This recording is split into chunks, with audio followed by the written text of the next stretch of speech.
用微光照亮夜晚，用温暖温润心灵。亲爱的朋友们，欢迎来到微光夜读。众人眼里，我和沈毅是出了名的模范夫妻，他一直被外人戏称为宠妻狂魔。可是谁能想到，他竟然在我们结婚3周年当天将我拐卖到山沟沟冲洗，而起因却是一场梦。杨婆子，人我已经给你带到了2万块钱，一手交钱，一手交货。我脑子发昏，艰难地睁开眼，入目的是一个破烂的黄土屋，门口有2位大妈在交谈。这个女人看着瘦瘦巴巴的，会不会不好生养？我还指望着抱孙子呢。站在屋子里侧的大妈用浑浊的眼睛盯着我看，像在点评货物一样。我想挪动身子，却发现我的手脚都被绑住了，嘴里被塞着布条，只能发出呜呜的声响。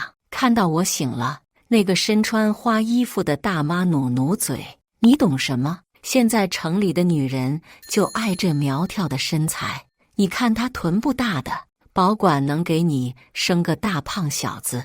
咱们2个交情深，我才把这么好的货色留给你，看看细皮嫩肉的。”说着还走到我面前，将我拉了起来，验证性地捏了捏我的臀。我握紧了拳头，轻微的痛感真真切切地告诉我，这一切都不是梦。那我为什么会到这里？我明明还在家中准备周年惊喜。行，你等着，我上屋里给你拿钱。说话声将我飞走的思绪拉了回来。大妈2人勾肩搭背走出去后，屋子被重新上了锁。我强迫自己冷静下来，但愈发急促的心跳声还是出卖了我。我饿着肚子在屋内坐了一下午，被绑着的手脚更加酸痛。从小到大，第一次遭这么大的罪。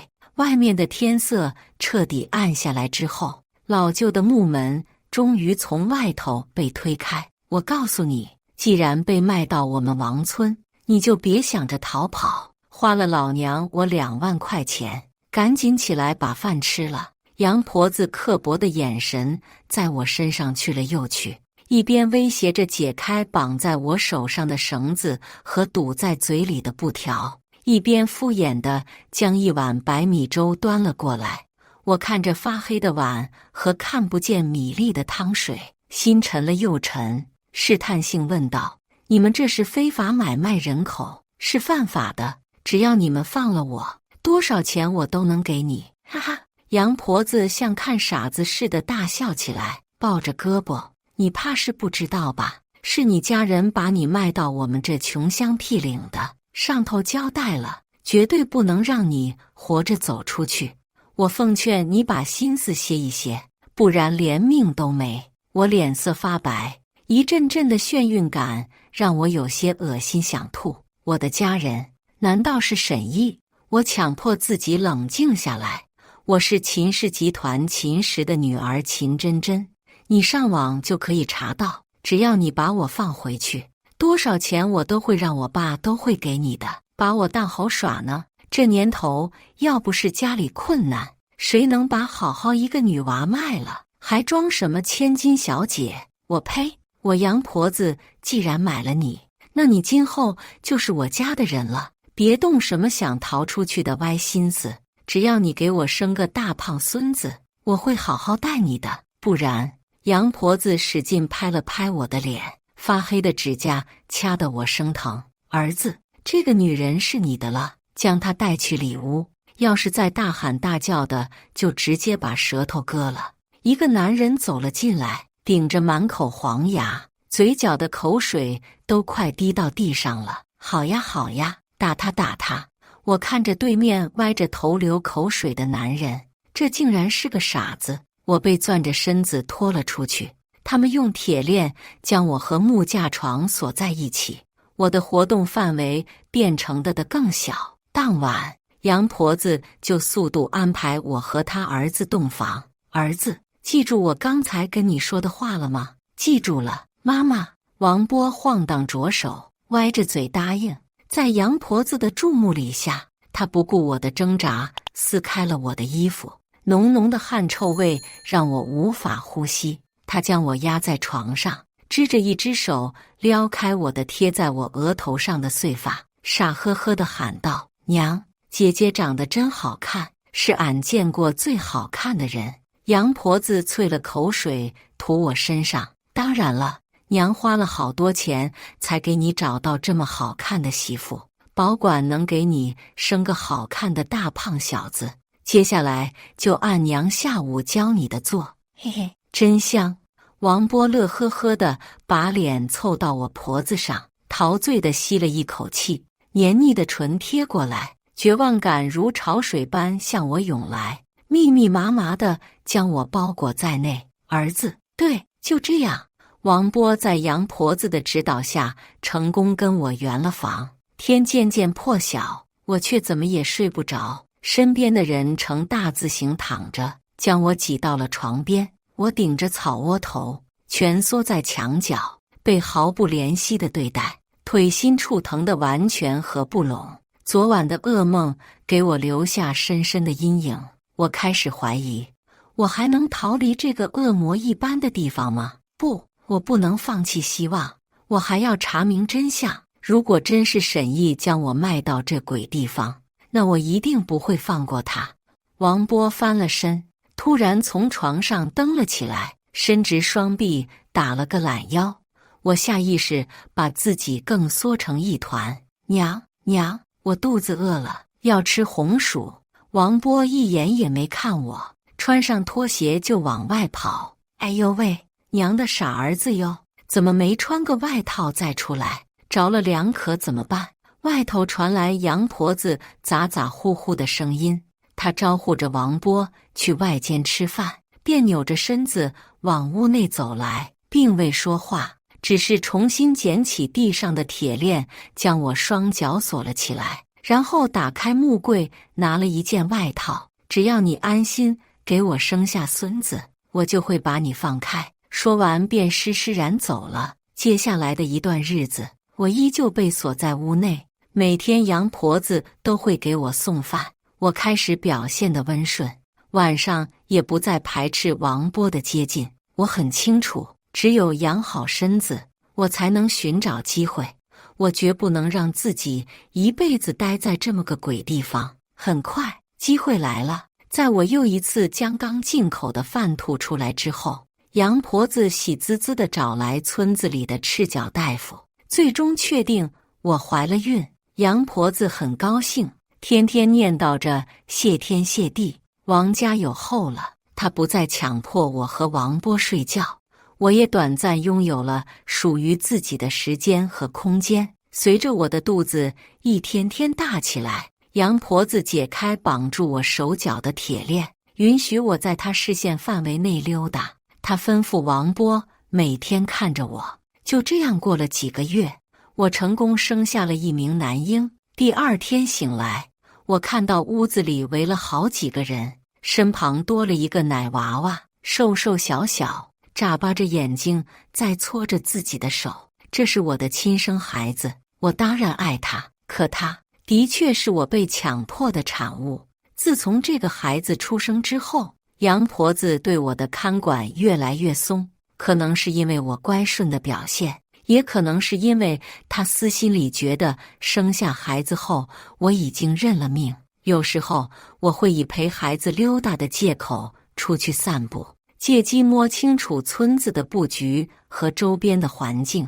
作为一名设计师，我对地形有着天然的敏锐度。很快，我的脑海里就有了一张完整的地形图。这个村子周围全都是崎岖的山坡，说是与世隔绝，毫不夸张。不能出村，我就抱着孩子沿着村里的小道溜达，把每个坡都记清楚。我心里明白，我必须走小道才有机会。隐蔽的树林会成为我躲藏的利器，届时就算我不能及时地走出去，也能有个暂时的藏身之处。我开始每顿省下一点干粮，幸而因为要喂奶，杨婆子怕我奶水不够，总会给我多准备一些馒头。挪开橱柜，角落里藏着的就是我这几天攒下的干粮，这个量够我吃好几天了。这几天，王波他堂哥结婚，今晚家里没人，甚至因为大半个村子都去喝喜酒了，屋外安静到瘆人。我深吸一口气，决定今晚就走。当机立断，将干粮里3层外3层包裹好之后，我将它系在我的里衣上，然后从后门沿着小路走。本来从前门大路出去会更加便捷，但那条路通向村北，路上难免会遇到人。这个小道还是我机缘巧合发现的，虽然绕一点，但也能通向外边。我一刻也不敢停歇，就这样摸黑埋头走。别害怕，我一定可以走出去。我暗暗给自己打气，但身子还是止不住的颤抖。10步、9步、2步，很快我就走到了一个拐角。穿过这片森林就是大路了。突然，我依稀听到了脚步声，远处乍然亮起的灯光好像簇拥着一群人。难道他们这么快就发现我了？镇定，我的心提到了嗓子眼，我绝对不能再落回他们手里。我的脚步愈发急促起来。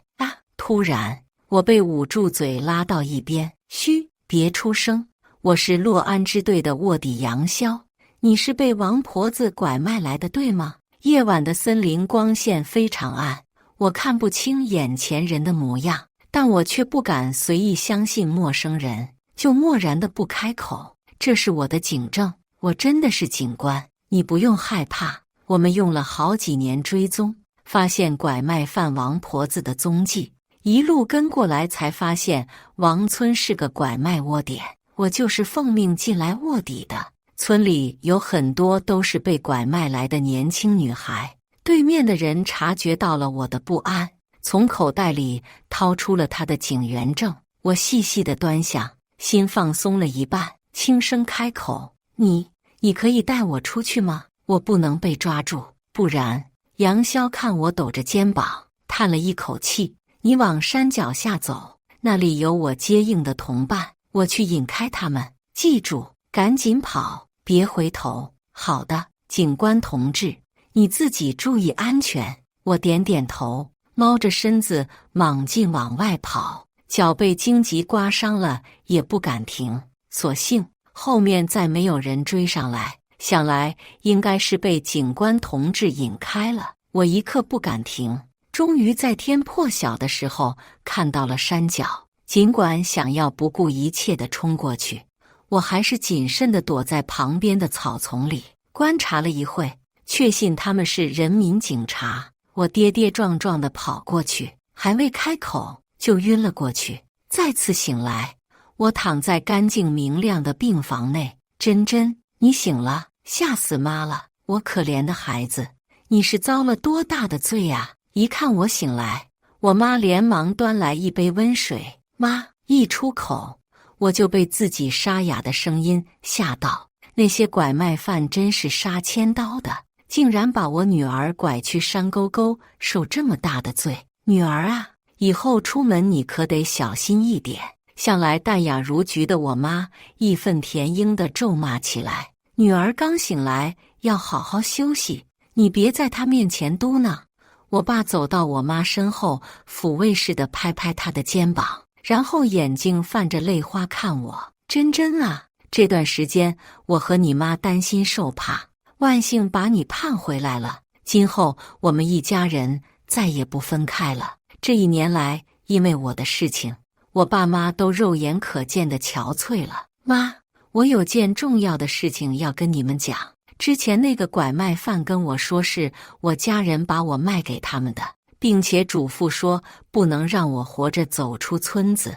我怀疑会不会是沈毅，因为我本来是在家里准备周年惊喜，但是一醒来就被绑在王村了。提到沈毅，我妈的脸色顿时暗沉下来，咬牙切齿：那个狼心狗肺的东西，你失踪后还没2个月，他就和皇家千金结了婚。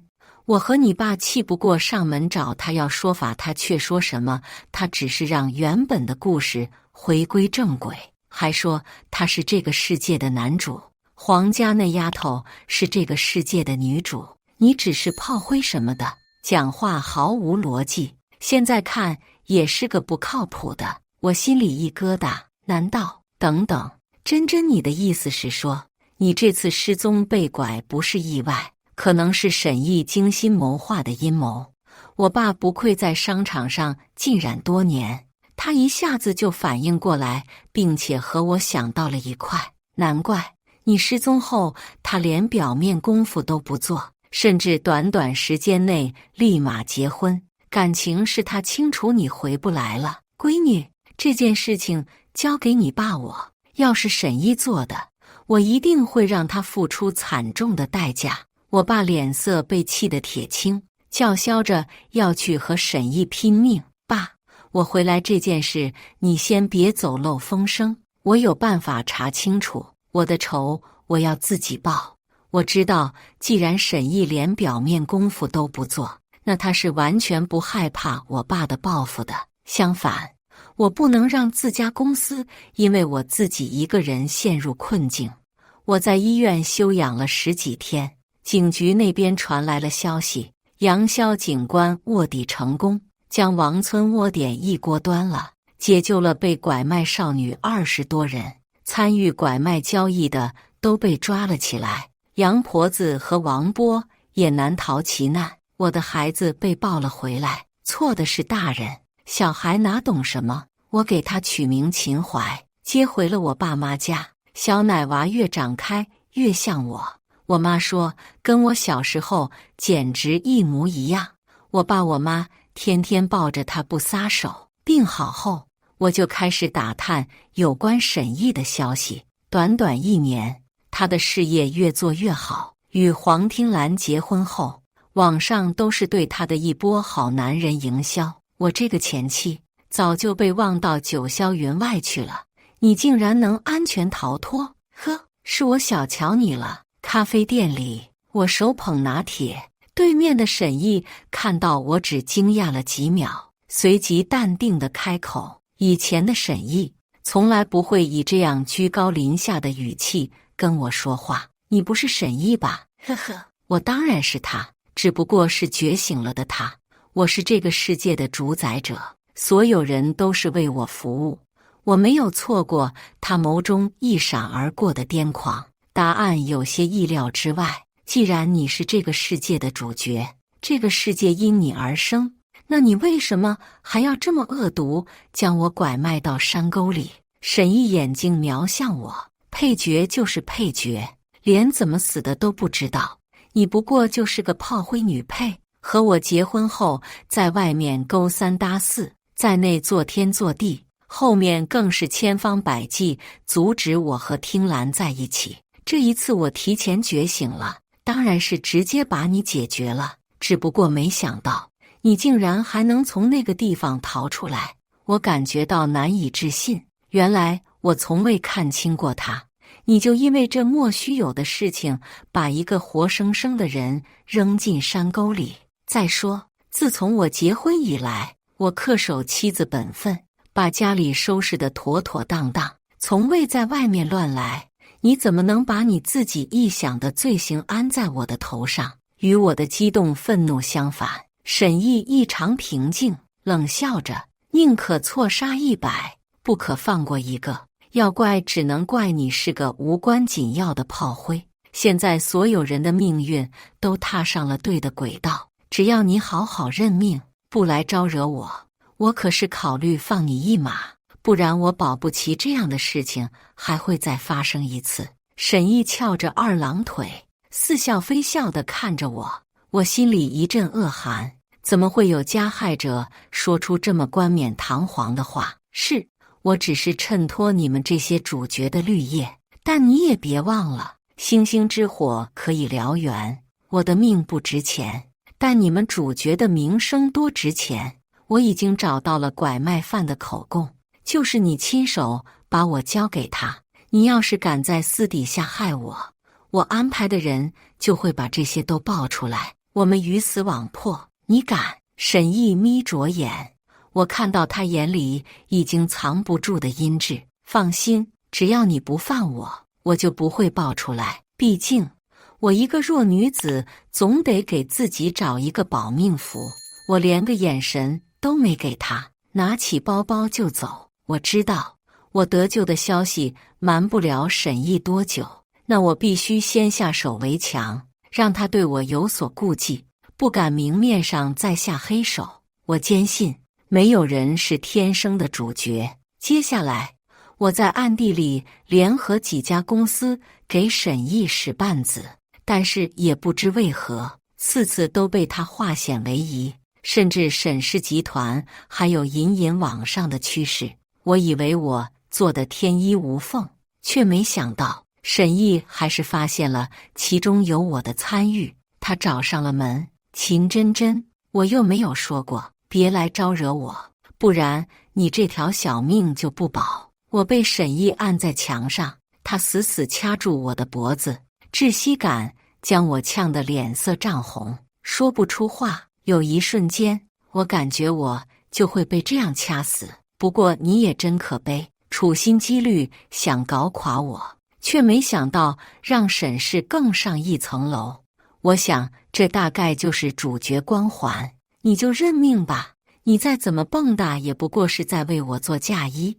我现在改变想法了，我饶你一命，让你看着我一步步走向巅峰。没有什么比看着自己仇人得意更痛不欲生。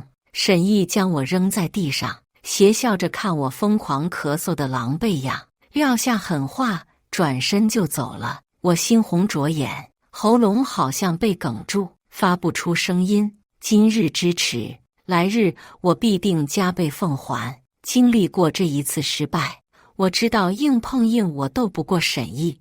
我开始转变想法，如果让他自己走进死路呢？我像一个偷窥者似的疯狂探听沈毅的一切生活轨迹，终于发现，除开重要的宴会，黄听兰甚至很少踏出家门半步。难道他们夫妻并不像外界所说的这样？那我是不是可以从他身上入手？经过多方打听，总算是了解了一些隐情。原来黄听兰大学的时候有一个穷小子男友，两人从校园到职场相恋多年，但一直不被黄家同意。从去年黄听兰嫁给沈毅之后，这段感情就一直被尘封。我还了解到，黄听兰每周一都会去赫赫有名的杨真画廊，一待就是一个上午。听说那是他和杨院伯定情的地方。我心里有了计划，努力让女主和男二走到一起，然后终极目标就是搞垮男主。Yes， 计划非常完美，说做就做。到了周一，我准时在杨真画廊蹲点。上午9点，黄听兰如期而至，我也装作观赏者，一边欣赏画作，一边观察她的一举一动。没多久，我发现他站在一幅初恋的画作前，久久不动。作品上是一个俊朗的少年迎着风在骑车，后座上坐着的是一位长发少女，微风轻轻拂起她雪白的长裙。画中的她笑颜如花，青春洋溢。我慢悠悠走到她身后，由衷感叹：我觉得少年和少女肯定在一起了。黄听兰一晃神，呆呆地看着我，眼神里氤氲着伤感。可是所有人都不愿意少女和少年在一起，他们说这是宿命。我浅笑，青春爱情的美好在于我们愿意为了那么一个人奋不顾身，就算是火海，少年少女也愿意闯。爱情不是商品，冷暖只有自己知道。别人如何能左右他们的爱情？要我说，只要还爱，不管如何都应该闯一闯。或许呢？黄听兰似是没想到我会说出这么一番言论，犹豫了一会，试探性问道：少女真的有追求自己爱情的权利吗？当然，我斩钉截铁地答道。真真，谢谢你的鼓励。我僵住脸，你认识我？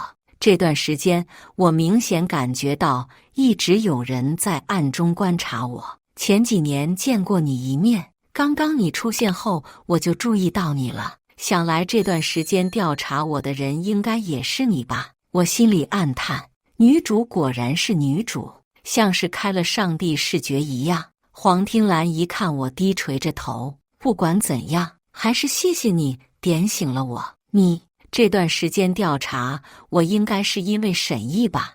我和沈毅的事众所周知，我也不打算隐瞒。对，你也知道沈毅是我前夫，但我前段时间发生了点小意外，我发现和他有关，和他对峙，却反被威胁。所以你是想从我身上下手报复沈毅吗？对面的人了然地摊摊手，继续说道：那可能会让你失望了。沈毅再怎么说也是我丈夫，纵使我对他没什么感情，但我也绝不会背后算计他，毕竟他也没做什么对不起我的事情。我嘴角噙着笑意，从包里拿出我调查来的资料。你以为沈毅为什么在明知你不爱他的情况下与你结婚？他做的这一切不过都是为了吞并你家公司。毕竟如今的黄氏集团实力手握国家最核心的软件技术，这正好是沈氏目前最缺失的。你可以仔细想想，是不是自从你们结婚之后，你爸妈就把公司交给沈毅了？这些你都查得到。黄听兰脸色一变，抢过我手中的资料，细细地看起来。越看到后面，气氛愈加阴沉。我看时机差不多了，拿出我的名片递到桌上，你可以回去调查一下这份资料的真实性。这是我的联系方式，你想好了联系我。计划第一步即将成功。不出我所料，当晚我就接到黄听兰的联盟电话，她明显已经查清楚来龙去脉，气得牙痒痒，迫切想要和沈毅撕破脸。最后还是在我的安抚下熄了火。我们要利用沈毅的盲目自负，跟他下一盘棋。我出计谋，他布局形势。经历过前面我几次使绊子都失败告终，沈毅更加确信自己的主角光环能让他的事业平步青云。在我们将诱饵甩到他面前时，他毫不犹豫就想直接吞并曾经服装行业巨头向丰集团，这是沈氏从来没有过接触的行业。我打探到，因为这一决策，沈氏内部高层想要制止，但反对者全都被沈毅撸了职。沈毅直接抽调了整个公司的现金流，投入到向丰集团的重组振兴，甚至夸下海口，他要用半年的时间让向丰集团重新走向行业。我要用他的这份自大给他致命一击。复仇计划正式拉开帷幕，我联合黄听兰，让他将王宇引荐进沈氏集团。沈毅本身对这个行业不熟悉，他急需这方面的人才来为他挑大梁。王宇就是我们为他精心找到的得力助手，专业的事果然是要交给专业的人。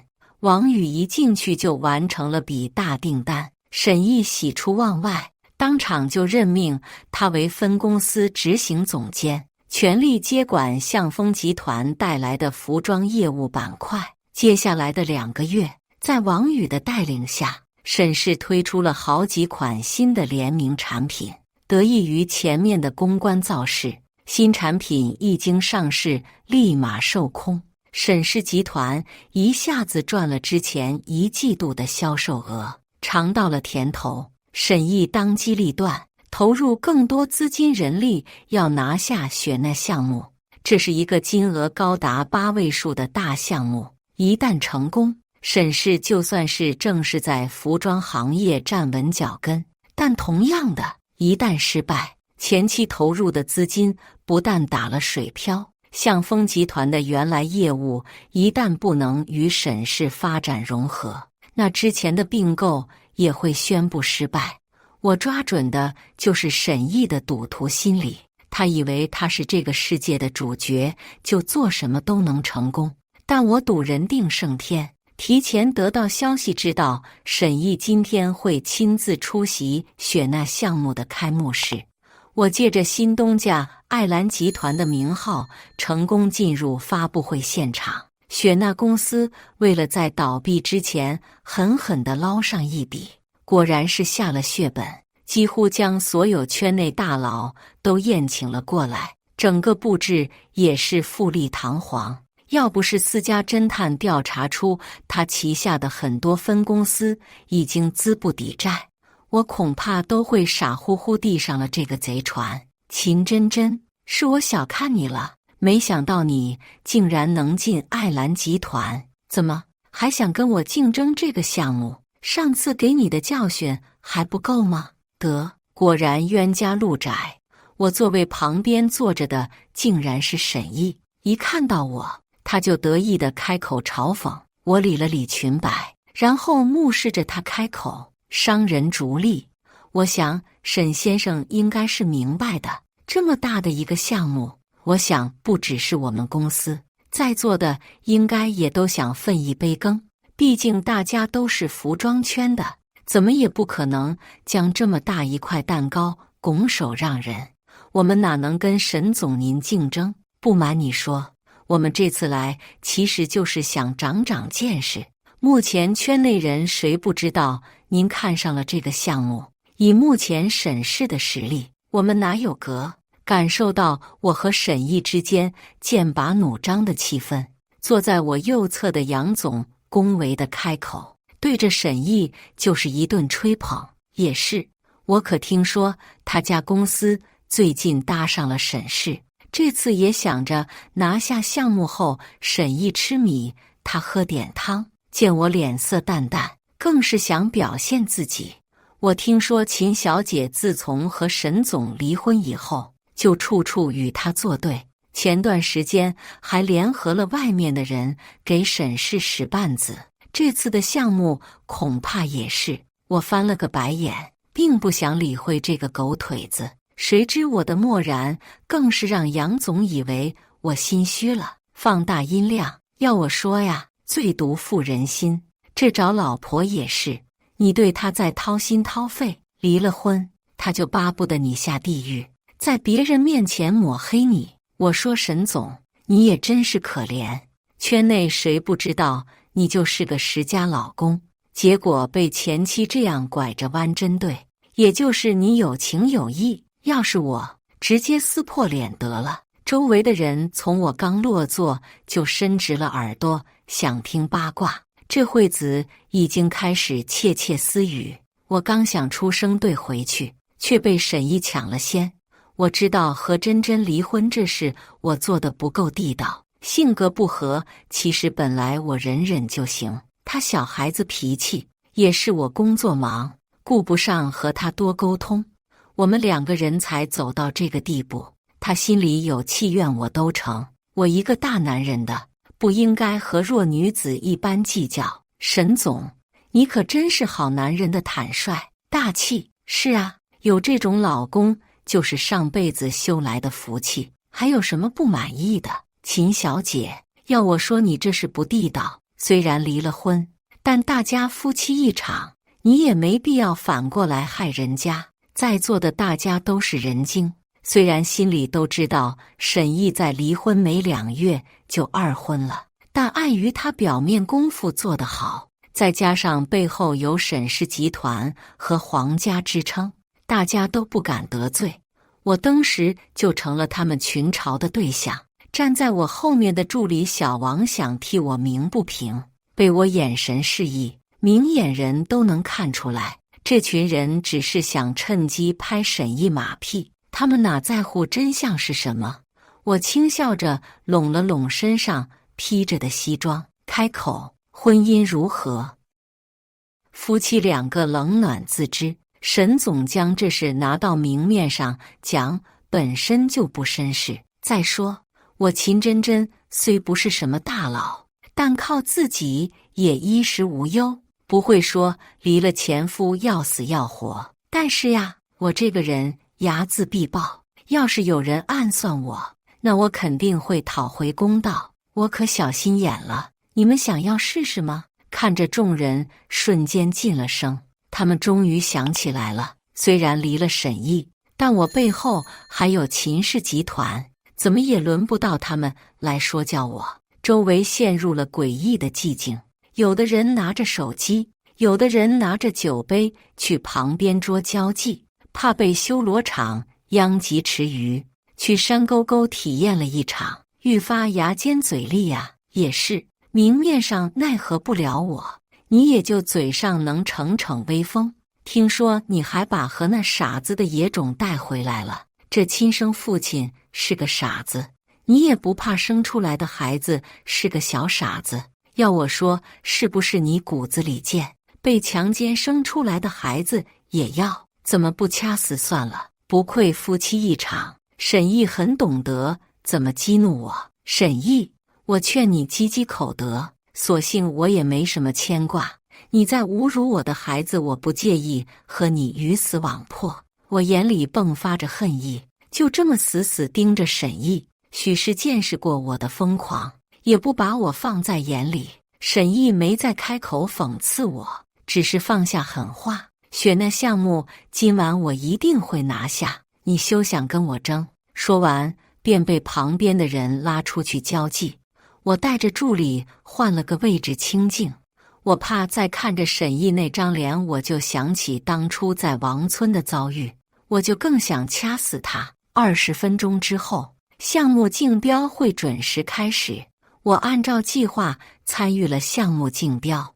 我一个人的举动当然代表不了什么，但我代表的是爱兰集团。作为服装界这几年的新秀，他也算稳扎稳打，并且这个公司的背后老板是澳国人，消息圈极为发达，看中的项目基本上都是稳赚不赔的。这也是我当初为什么选择来这个公司就职。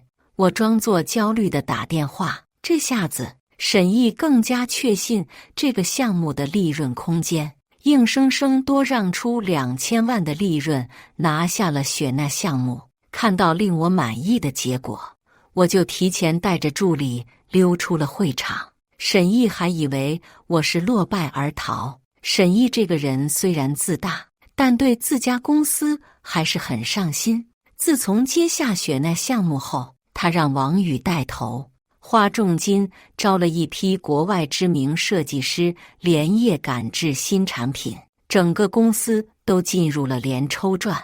为了保险起见，我和王宇从不见面，有什么情况都是通过黄听兰进行传达。毕竟不怕1万，就怕万一。为了计划不出岔子，我们不能让沈毅察觉一丁点不对。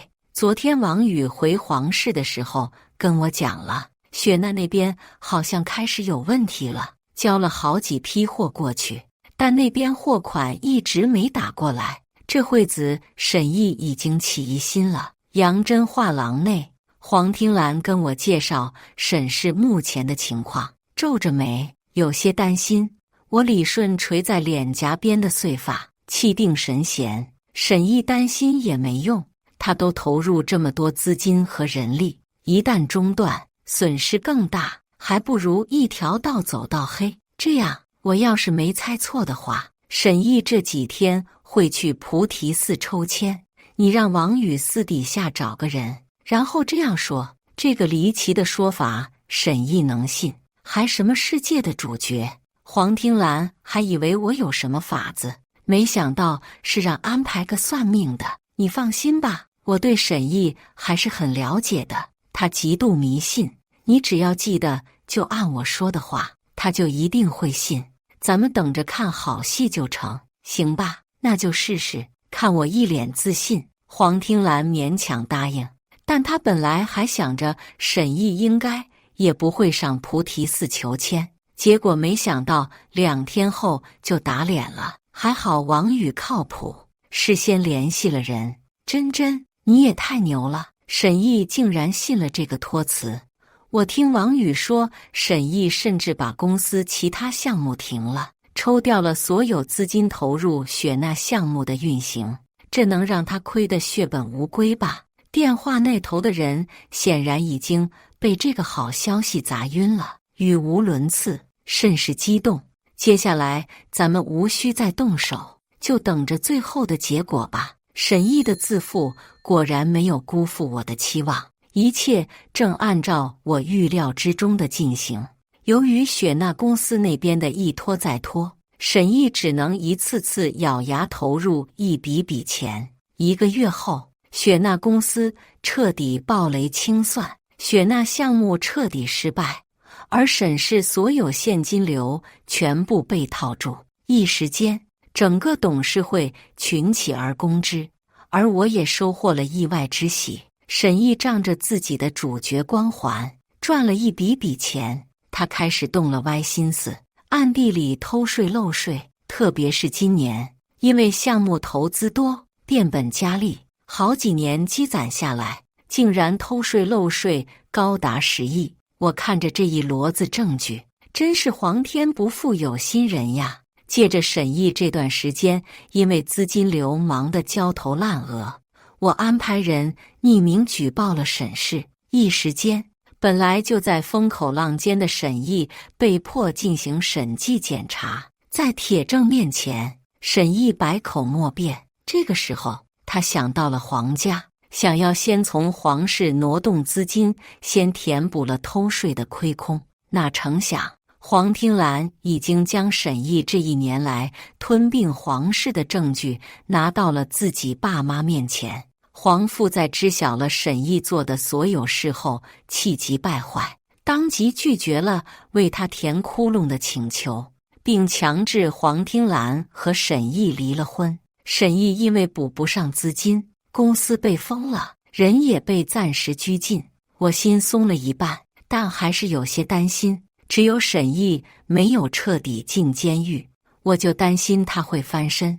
这天正好是周末，我打算去看看我爸妈。最近这几天神经兮兮，我都极少出门，连我爸妈也被暂时转移到班琴室。但是一出门，我就意识到不对，后面一辆车一直保持着一段距离，远远地跟着我。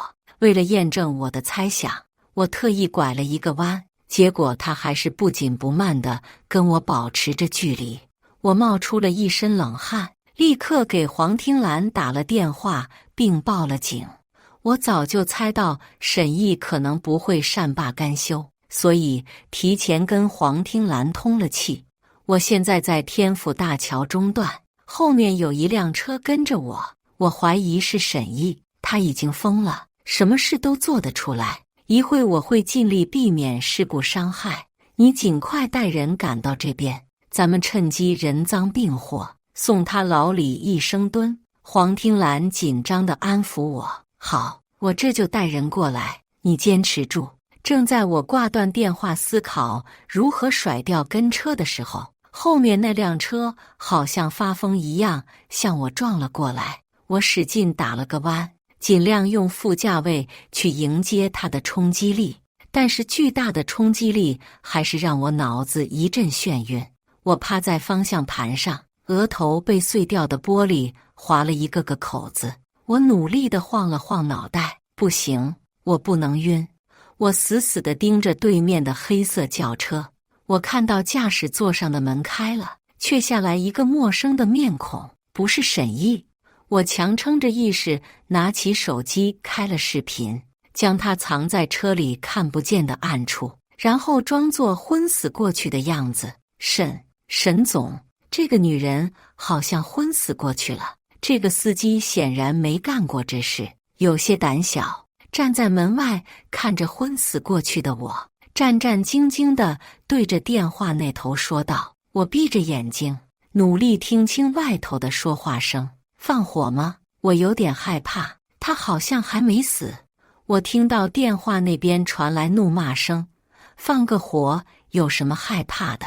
反正人你都撞了，放心，事成之后我会给你一大笔钱，你孩子就有救了，不然我1分钱也不会给你。好，我答应你。我看到司机支着受伤的手挂断电话，畏畏缩缩地答应了下来。在他打开车门之际，我抬起了头，你怎么醒了？对面的人显然被我吓到，当下就找身上的打火机，想要直接毁尸灭迹。你以为你替沈毅杀了我，他真能给你孩子医药费？他现在公司破产，自己还不上钱，都被拘禁起来了。只要你放过我，我可以给你的孩子医药费，立马就能给你转账。我顶着一脸的血开口，对面的人显然被我说的打动，有些犹豫。我趁热打铁，放心，我有钱的，你也可以打电话给我爸，让他拿钱。你能等，你孩子可不能等。我放了我今天钱就能立马给你。那行，你立马转账给我。沉默了好一会，对面的人终于抵抗不住心理防线，答应了。我掏出手机，先给他转了10万块。我不能确保你会不会趁人之危，这是我给你的定金，只要我安全了，我就会把剩余的钱转给你。你报警了吧？收到钱，男人的脊背放松下来，看我毫不犹豫地赚了10万，转身就坐进副驾驶，闭着眼等待警方的到来。我会自首，但我请求你帮帮我，等我进去后，帮我把这笔钱交给我孩子。我愿意帮助你指证沈毅。他看出我与他的周旋，也知道我不会善罢甘休。等了大约10分钟，警车就到了，黄听兰随即也到了。我被紧急送到医院，那个司机也被带去自首，并且交代了所有事。背后的指使者沈毅当然也被吐了出来。我让我爸带着当初我被拐卖的证据也递交到了警署，杀人罪加拐卖罪加重大偷税额。经过了几天的庭审，沈毅终于被判了死刑缓刑。我彻底放下梗在心中的石子。我因为轻微脑震荡，被我爸妈逼着在医院里住了将近1个月，最后还是在医生的多方检查和保证下出了院。珍珍呀，以后你不能再瞒着我们干这么危险的事了。这次万幸是轻微脑震荡，万一你要是出了什么事，让我和你爸可怎么活呀？我妈抹着眼泪，嘴里唠叨着。我爸也跟着说道：是啊，我和你妈老了，经不起你吓，这1次2次，万一有什么后遗症可怎么办？以后再瞒着我们事情了。哎呀，好了好了，我以后都会好好的陪着你们。我撒娇着回应。小秦淮已经快2岁了，被保姆抱到我身边，咿咿呀呀，摸摸。我听着口齿不清的妈妈，心里涌起莫名的滋味，伸出双臂将她抱了过来。小小的孩子咧着嘴笑，口水都流了出来，真可爱。还好，历经万难，我能和我的家人幸福地生活在一起。故事完，接下来是我们本期第2个故事。男友被亿万富翁找回了。我开玩笑地问他，我是不是可以当总裁夫人了？他顿了顿，说他家只是一般家庭。男友认亲后的第7天才回到我们同居的小租房，他依旧是一身朴素的旧衣，表情平淡，头发习惯性的散乱着，看不出一丝暴富的喜悦来。网上都说男友的父亲是亿万富翁，住别墅开豪车，还有好几家公司。他一家人寻亲20年，终于找回男友，要将一切财富都给男友。男友现在是火爆全网的幸运儿，我为他感到高兴，同时开玩笑地问他：陆枫，你是不是回来接我去当总裁夫人的？这是他曾经给我画的大饼。我们都是孤儿，从小无父无母，步步艰辛。后来我们相遇于大城市的街边小摊，他996下班，找我买了一杯柠檬茶，于是相知相依5年，也在破旧的小租房蜗居了5年，日子艰难而温馨。他曾说，如果他找到了亲生父母，而他亲生父母正好是有钱人，那他绝对会让我当总裁夫人，出行都是保镖开道，吃喝都是高档餐厅，什么爱马仕、保时捷，随便我挑。我听得直乐，也跟他承诺，如果我的亲生父母是有钱人，我让你当霸道总裁，飞机邮轮全给你买。我俩就这么乐呵呵地幻想着，在寒夜的被窝里咯咯笑。现在他真的被有钱人父母找回了，所以我是开心的。我要当总裁夫人喽。其实我家也就一般家庭，别信网上那些瞎报道，都是骗流量的。陆枫的回应将我的思绪拉回，我怔了怔，他视线移到一旁，波澜不惊道：家里的公司全都入不敷出，还欠了银行几个亿，我的富二代梦想破灭了，是吗？我沉默地看着他，他不着痕迹地瞥了我一眼，起身往卧室走去。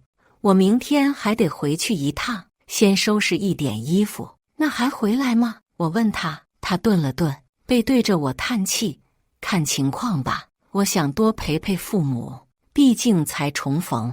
他的言外之意是不回来了吗？那我呢？5年的感情莫名其妙就结束了。我张张嘴，终究没有问出口。入夜过后，我们相顾无言，但都躺在了床上。因为只有一张床，所以必须躺在一起。以往我会嘎嘎坏笑着将冰凉的脚往他肚子伸，他会一边倒吸凉气，一边将我的脚捂热。现在似有一层厚障壁隔在我们中间，明明相距不过几厘米，却遥望银河。或许是觉得尴尬吧，陆枫主动开口：许昭，我会把我们的银行卡留下，你好好保管。我们的银行卡里面存了5年的钱，一共238650元。这笔钱，我们原打算过年去他老家县城首付一套房子，结束我们的漂泊蜗居之旅。不知为何，鼻子突然酸涩的厉害，眼眶渐渐泛红。我没答话，陆枫继续道：好像有20多万，明天我拿走10万，剩下的都归你了。你家这么困难吗？还要拿走10万？我吸了一下鼻子，是啊，所以我不想拖累你。陆枫看着我的眼睛，十分真诚。这一瞬间，我明白他在说分手。我的眼泪还是下来了，但马上又止住。我强迫自己朝他笑。其实你就是想分手吧？我觉得你家不可能那么困难。他一顿将我抱进了怀里。你被媒体骗了，不要相信网上看到的，我绝对不会骗你的，是吗？陆枫好像确实从来不骗我，他很爱我，他每天除了上班和兼职送外卖，都陪在我身边。有时候我卖柠檬茶卖到半夜，他会拿着一个小蛋糕跑来找我。小昭昭，吃蛋糕吗？吃了就是我的人了。他这般灿烂的笑，我最喜欢看他笑。我一边收摊一边摇头，不吃，我才不做你的人。可一说完，自己也忍不住笑。曾经我们多么恩爱啊！睡觉吧，我擦着眼泪，不愿再多言。一个女人最脆弱的时候，往往不愿意深究可能会伤到自己的真相。乖，晚安。陆枫摸摸我的头发，亲昵而温柔。我迷迷糊糊睡不着，半晌后却感觉陆枫翻过身去了。黑暗中亮起了一道光，陆枫打开了手机，我心里咯噔一下，假装睡着了。陆枫轻轻推了推我，确认我是否睡着了。我一动不动，他便背对着我点开了微信。我小心翼翼地抬起头，看见了密密麻麻的聊天记录。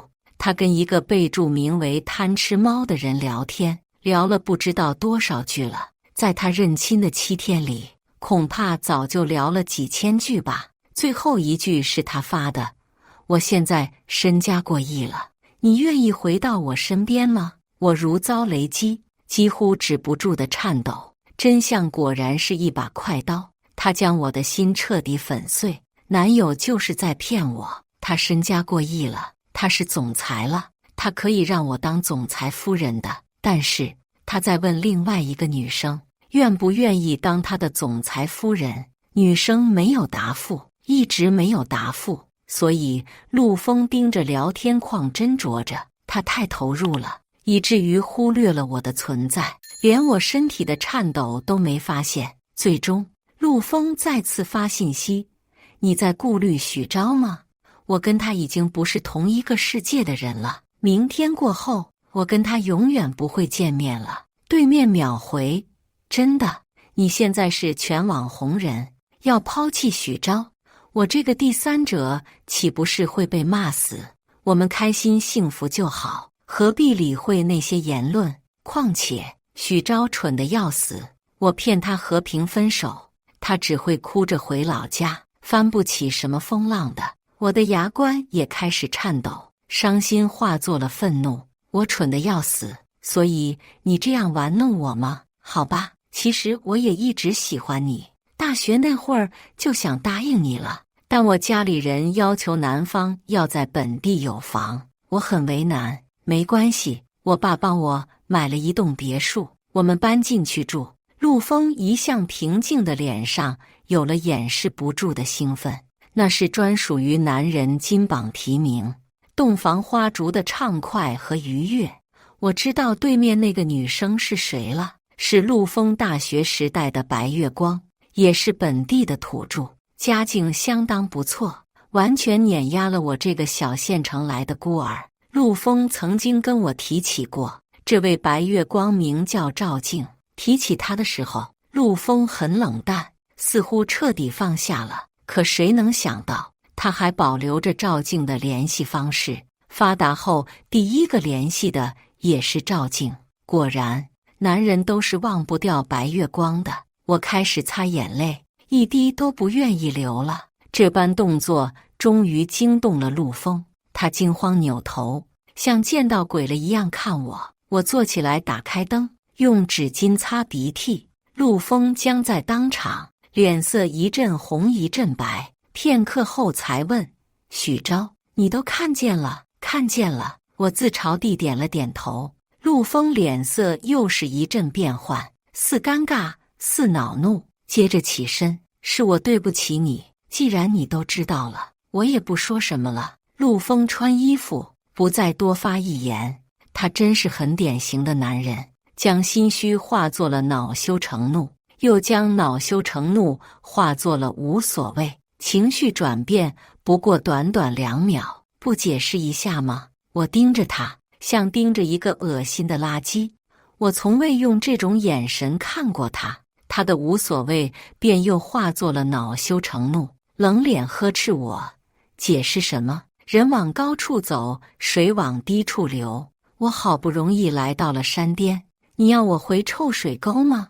我不要你回臭水沟，但你可以带我去山巅。5年的相知相依，我不配看一眼山巅吗？陆枫抿了抿嘴，甩手冷哼：我爸妈说了，不要一个普普通通的孤儿当儿媳妇，我也没办法。你爸妈明明说，只要是你喜欢的，谁都可以。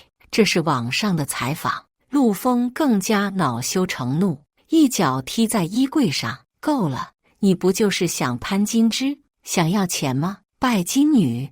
他厌恶地盯着我，想用眼神杀死我。我说不出话来了。原来我是拜金女呀！如果我拜金，我早该离开他了。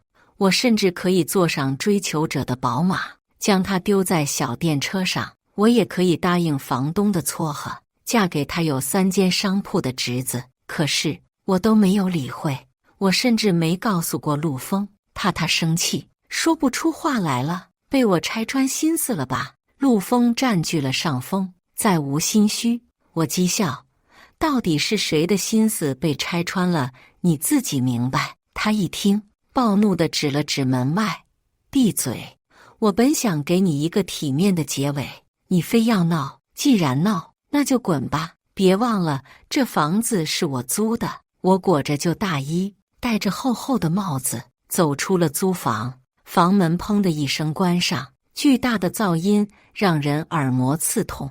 这一声也彻底撕碎了我跟陆枫5年的感情。真可笑，这一坨陪了我5年的屎，我竟今天才嗅出臭味来，而且一臭到底，臭得让我隔夜饭都差点吐出来了。四周黑漆漆的，不梯楼的声控灯早就坏了。隔壁还有3户人家，都已安歇，其中2户有孩子，平日里会喊我姐姐姐姐。我在黑暗中站着，吸了吸鼻子，眼角的湿润被我失去。我没有大吼大叫，怕惊扰了孩子。我心想，我是多么善良的一个人啊！因为善良，所以愚蠢。转过身，我一步步往楼下走去，走到门口。外面的寒风从铁门的缝隙间灌了进来，吹得人脸生疼。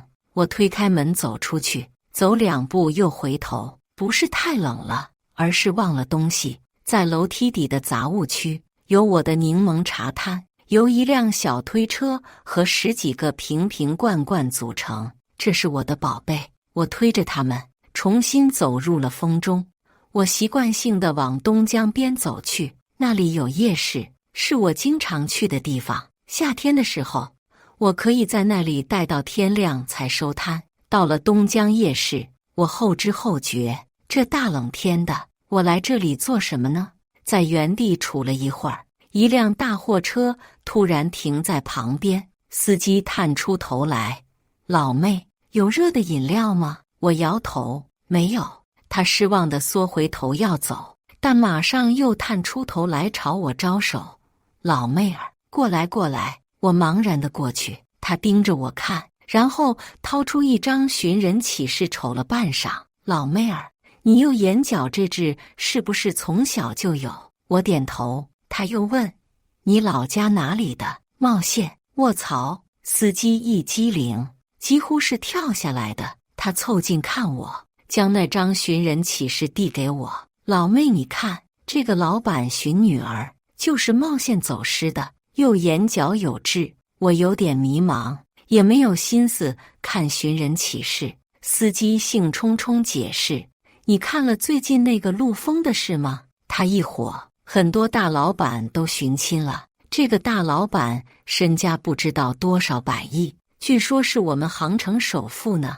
他到处张贴告示，凡提供线索者奖励10万，帮忙寻到女儿者奖励100万。”他说的话太多太密集了，而且口音比较重，我愣是没听清楚，所以我摇头，不知道。我要走了，我有目的地了。推着小车朝着夜市的东边走去，那里有棚子，可以帮我遮风挡雨。等等啊，老妹！司机追我，但一回头尖叫一声：“卧槽！忘拉手刹！”他的大货车在缓慢地溜车，他吓得赶紧冲过去，爬进了驾驶室。我则推着小车，哈着热气走向东边，那里的光总归是温暖些的。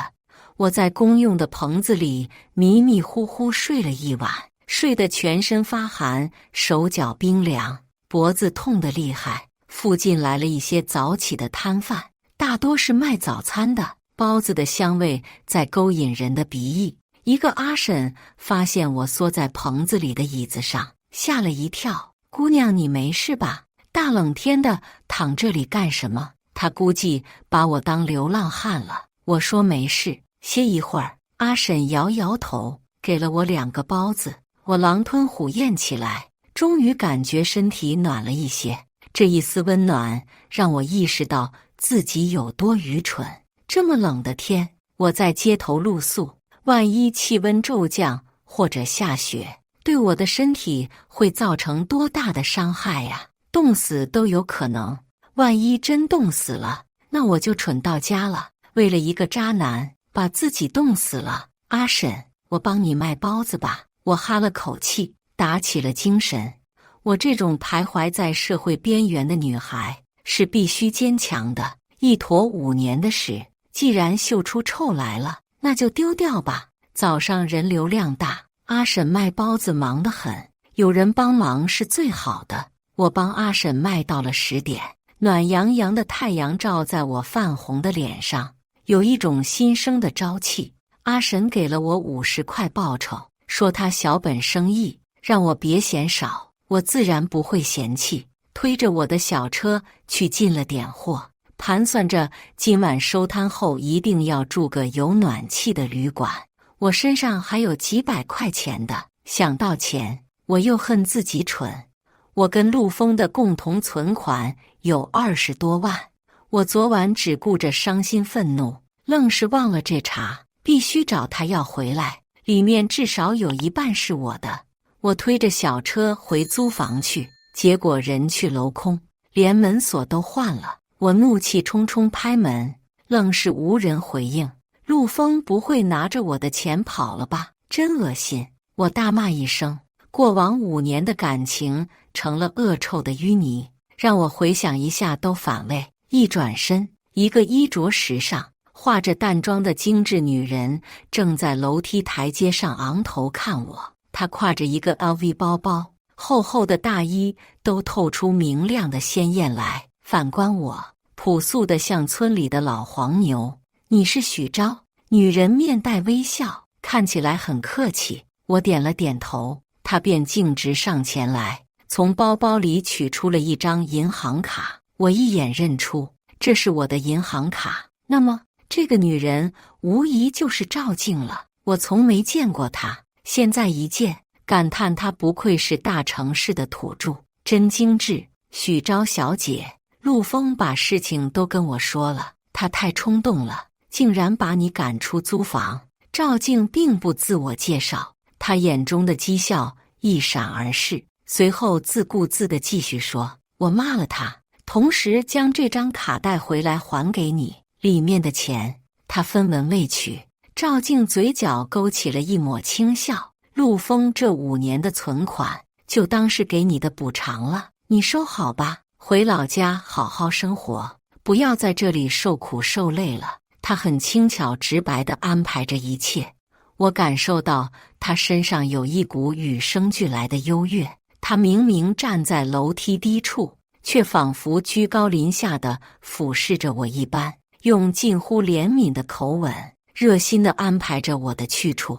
我这个小县城来的孤儿，入不得他的眼，我反而应该感激他，毕竟他带回了卡，给了我救命钱。我觉得很可笑。我是不是应该跟你说一声谢谢？我盯着赵静，她莞尔，不必，这是你应得的。我帮你查过了，你老家茂县的房价6000多一平，你可以拿着存款首付一套房了，也不枉这5年的青春。我不说话了，我就是打量他。他疑惑，怎么了？没怎么，就是很少见你这样的人。我这样的人，对。明明是第三者，却能高高在上的站在受害者面前谈笑风生，你是怎么做到的？我真诚地询问他，他终于笑不出来了。他似乎意识到，我并不是什么软柿子，我不是什么会崩溃大哭、黯然回老家的小丫头。看来，我们的柠檬妹胃口有点大。这样吧，我加10万，你今天就离开杭城。怎么样？赵静第一次认真打量我，你就是给我1000万，我愿意待在哪里就待在哪里。我讥笑，你其实很怕我，对不对？我怕我揭穿陆丰的真面目，怕我影响了你的名声。赵静脸色变了，目光阴晴不定。他被我说中了，陆丰现在是全网红人，多少双眼睛盯着他。要是被人知道他抛弃穷女友，找了个富女友，别说他了，就是富女友都得掉一层皮。赵静这种富家子女，显然不愿意掉一层皮。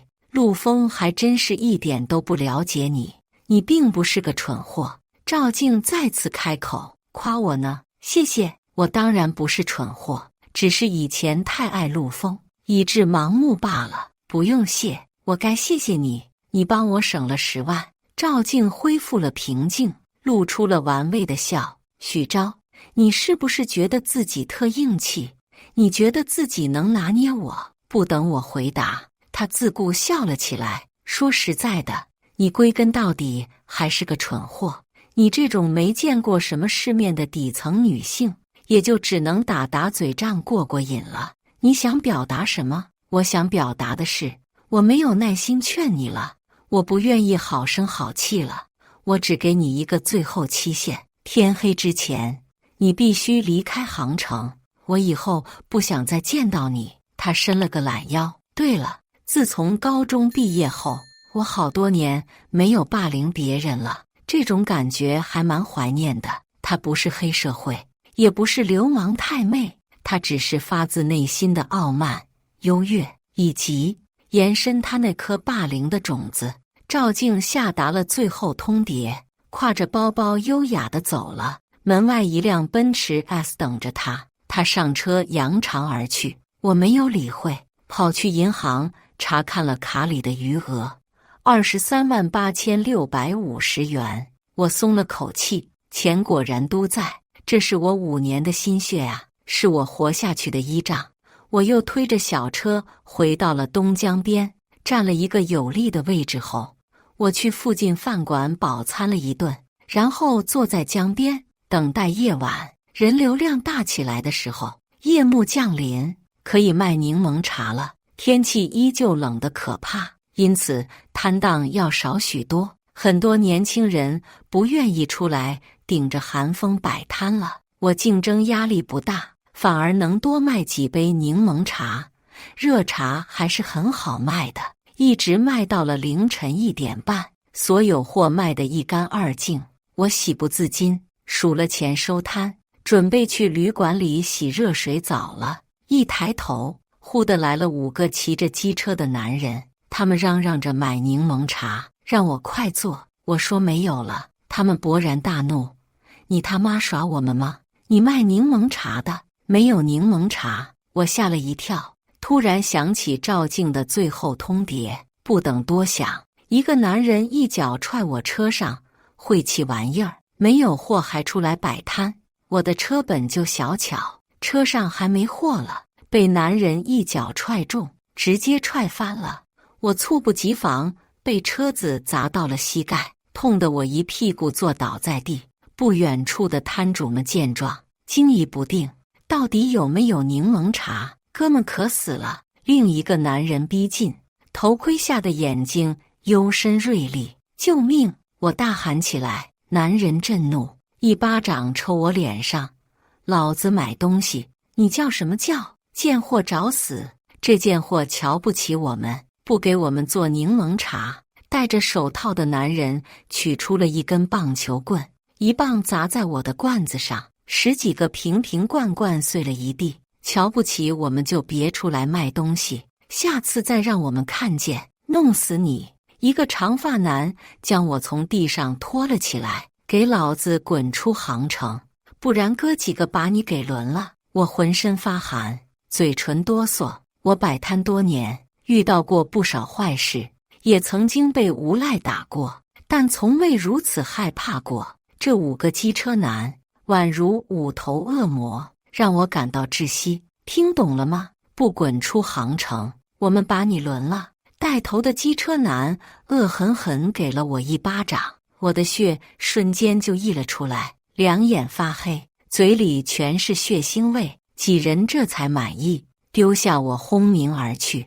我的摊档乱成一团，所有东西都碎了，小车也被砸坏了，无人敢靠近。我站不稳，趴在地上直喘粗气，血液和泪水齐流。这一瞬间，恐惧和无助贯穿大脑，让我全身颤抖，眼泪怎么也止不住。原来我并不坚强啊，我孤身一人走了很长的路了。以前为了给收养我的奶奶治病，我放弃了重点高中，出来打工，一直走到现在。我遇到了陆丰，又被他背叛。我从来都是一个人啊，一个人摆着摊，被打得满脸血，爬都爬不起来，头晕目眩，全身发抖，好痛！远处好像有人跑过来了，我那晚就是在这附近发现他的，要不是溜车了，不会放他走的。奇了怪了，怎么就找不着了呢？一个大叔在挠头，带着一对雍容华贵的中年夫妇沿着东江小跑过来。那大叔好眼熟，在哪里见过呢？意识开始模糊，我闭上了眼睛，随后听见大叔大吼一声：“在那儿！这是咋了？”昏迷前，有温暖的怀抱搂着我，有急切的轻声细语安抚我：“姑娘别怕，像，太像了。这眉眼，这嘴唇，简直跟我一模一样。”我是在医院醒来的，一个穿着白大褂的老医生正恭恭敬敬地对床边的人汇报情况：“周先生，这位小姐伤情稳定，我院会密切关注。至于亲子鉴定，也在加急处理，预计今日内出结果。”我眨眨眼，看着天花板，有点发呆。旁边的妇人发现我醒了，竟一下子哭出声：“醒了，醒了，孩子，孩子，你没事吧？”我扭头看她，不认识，但她真的好有气质，像古代的皇后，母仪天下那种。她身上的着装一看就是大牌，可惜我不认得牌子，我顶多认识个 LV。她身旁还站着一个国字脸中年人，挺拔威武，不怒自威，简简单单的休闲西装穿出了龙袍的感觉，像个皇上。我心里笑话我自己，是不是傻？怎么这么形容呢？什么皇后皇上的，吃了没文化的亏。小姑娘，你能说话吗？皇上问我了。我动了动喉咙，嘴巴里又涩又痛。那个德高望重的白大褂亲自给我倒了杯温水，我喝了一口，终于舒服了。谢谢你们，救了我。我结巴道。妇女捂住嘴，竟还在流泪。我很好奇，到底怎么了？小姑娘，我叫周正化，这位是我爱人邵海玲。你好。中年人跟我握手，我跟他握着手，脑海里思绪转了一圈，突然大吃一惊。周正化，你不是首富吗？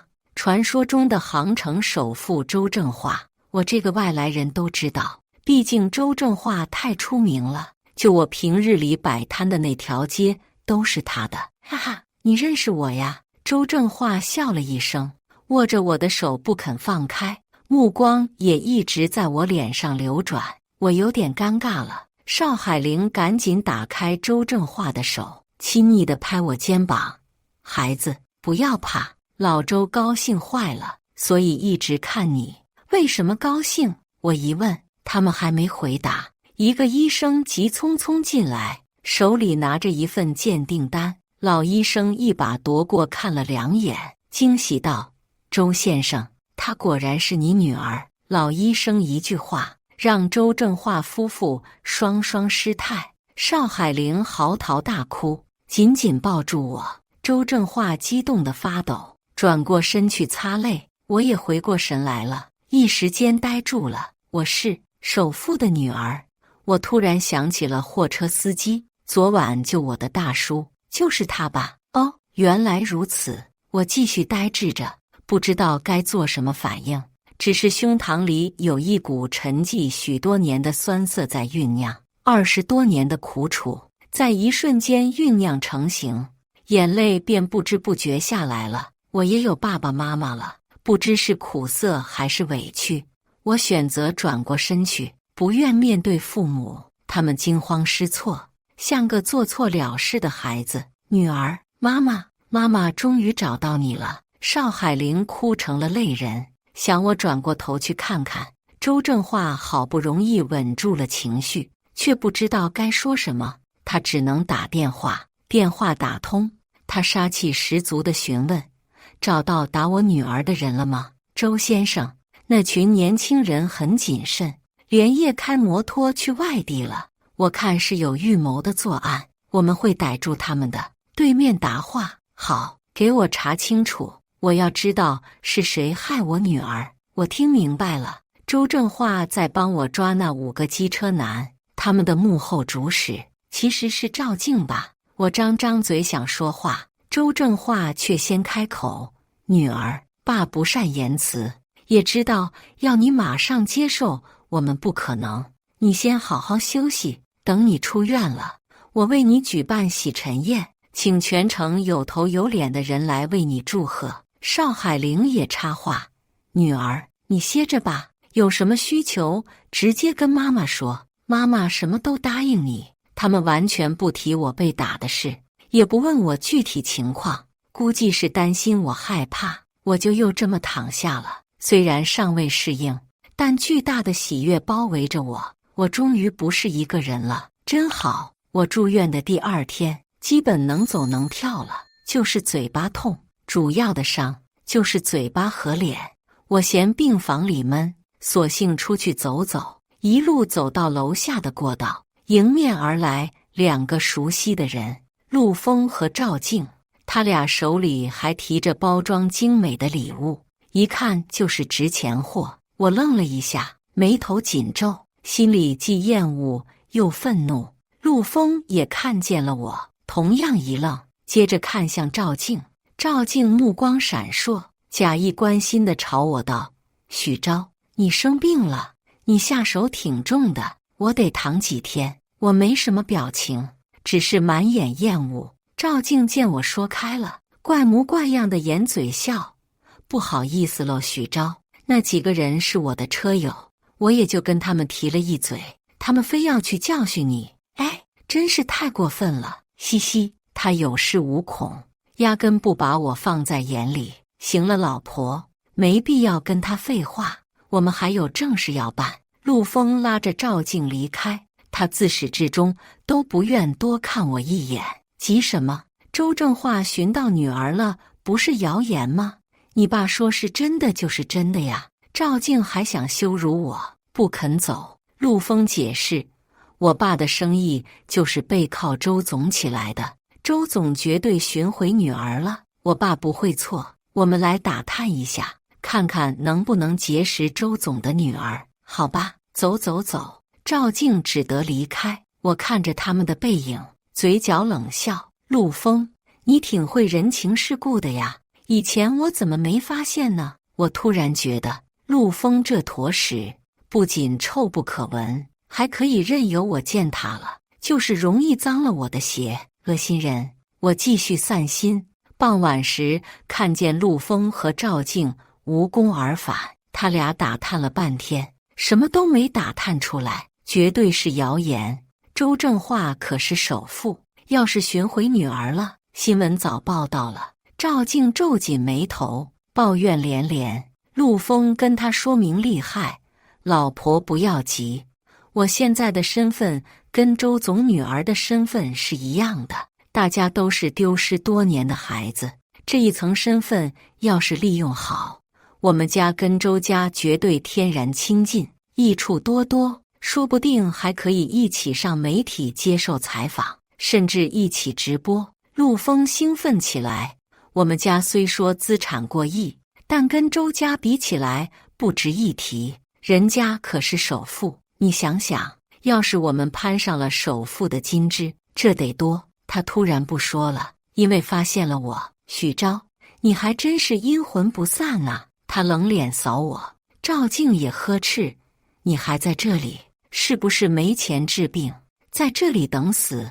赵静很容易暴躁，因为他娇生惯养，从不干苦活。但今天他跟着陆枫跑上跑下，累了个半死，自然怨气极重。怨气重，他就要逮住我发泄。我倒是不会死，你快死了！我露齿一笑。赵静勃然大怒，你个卖柠檬茶的贱人，是要逼我收拾你吗？上次还不够狠是不是？够狠了姐。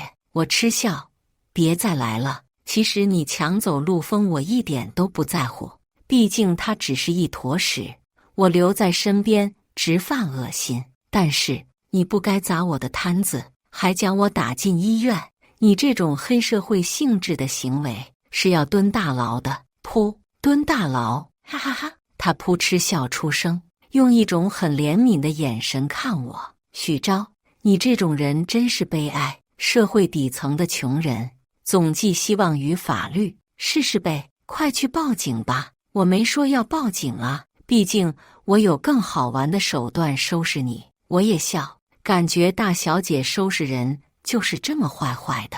她鄙夷的摇头，收拾我？别装了，一个臭卖柠檬茶的，装得跟千金大小姐似的。怎么，首富是你爹呀？赵静压根不把我放在眼里。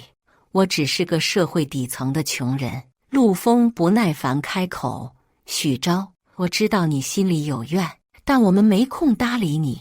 你压根不知道上流社会有多忙。过2天我给你转一笔钱，你拿着回老家吧，这是我对你的最后情谊了。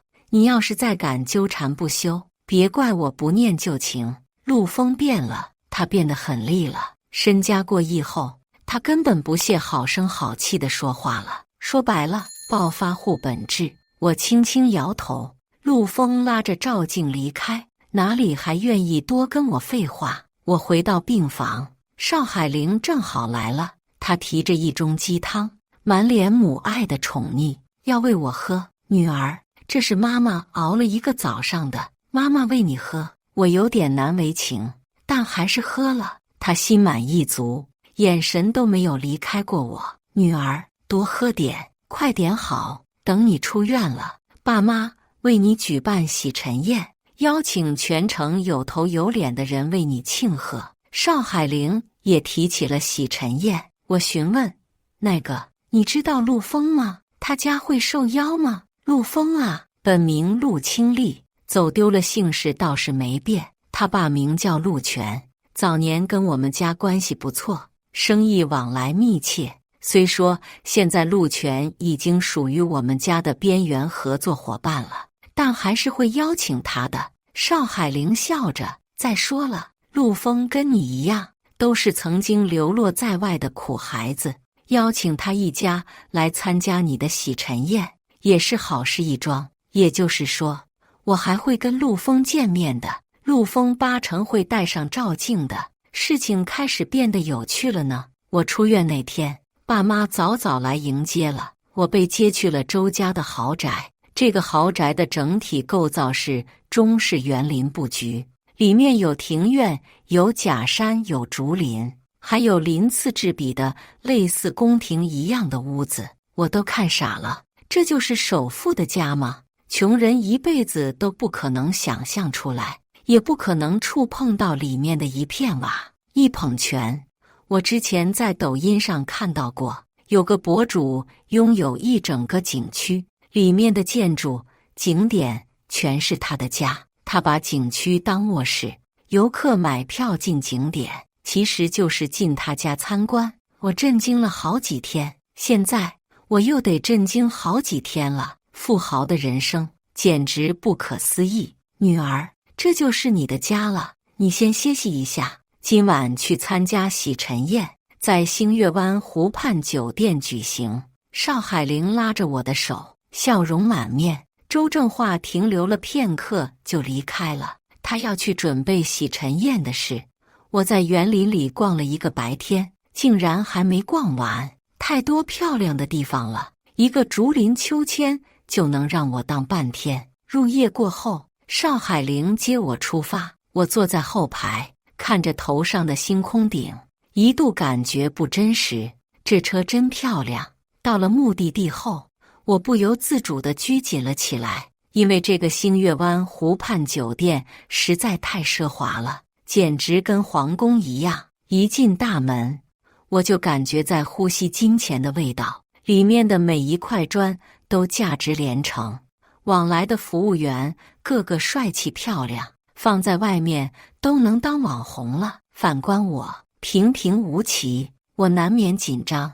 多年来的贫穷生活让我对现在的情况有点无所适从。我跟邵海玲说想去厕所，她指了一个方向，就在那里。你去吧，妈妈给化妆师打电话，他们在路上了，我让他们快点来给你化妆。我嗯了一声，走去厕所，进去看了看镜中的自己，其实还算漂亮，只是常年摆摊，风吹雨淋的，看着有点沧桑了。而且我的发型、着装都太朴素了，又是素面朝天的，跟赵静那种人完全没法比。不过转念一想，我跟他比作甚？他算什么东西？拍拍脸，我深吸一口气，鼓励自己：许昭，你生来就是高山而非溪流，加油！加了油，我大步往外走去。结果撞到了一个衣着华贵的女人。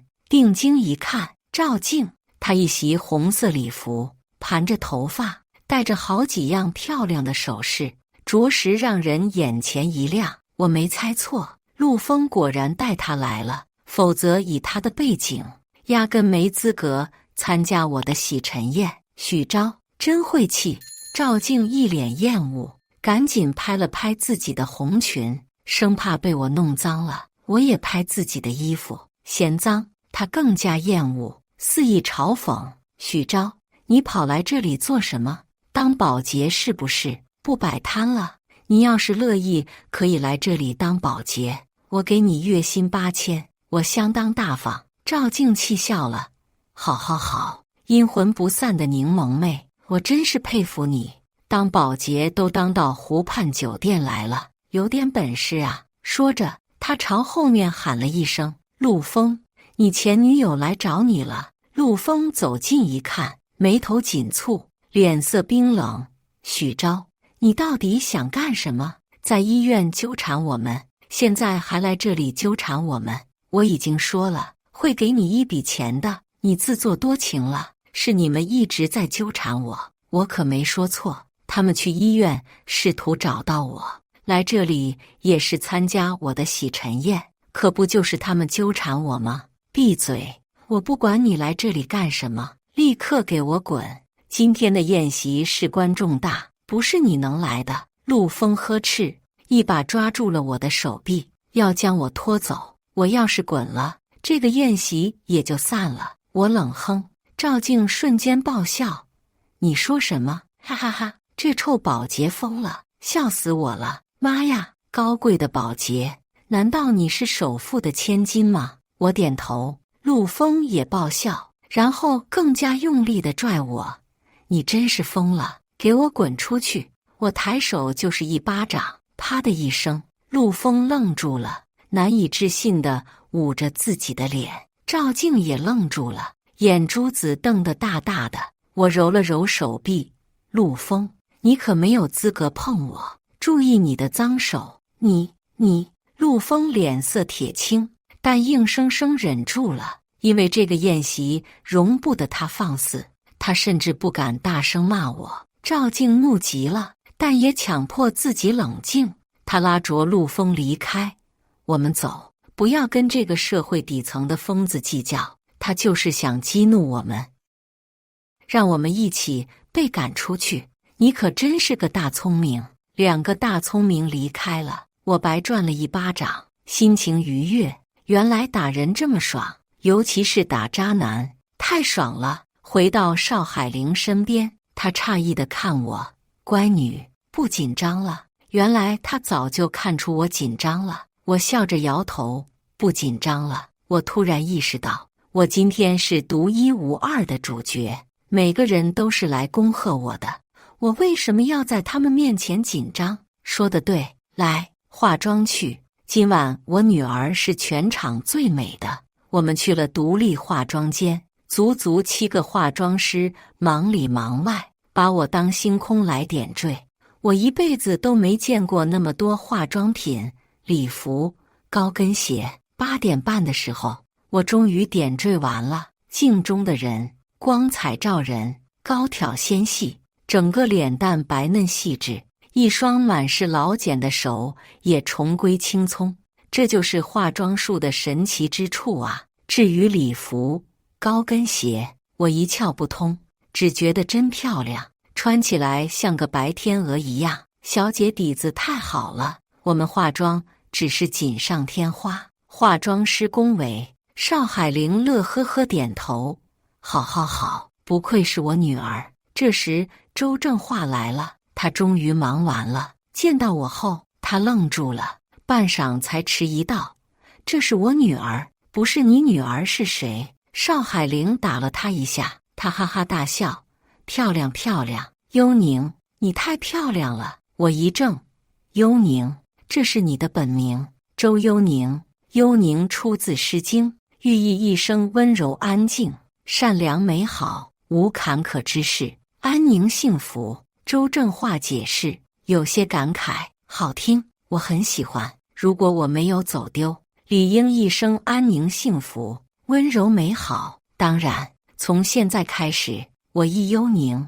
9点整，我跟着爸妈一道走向了大厅。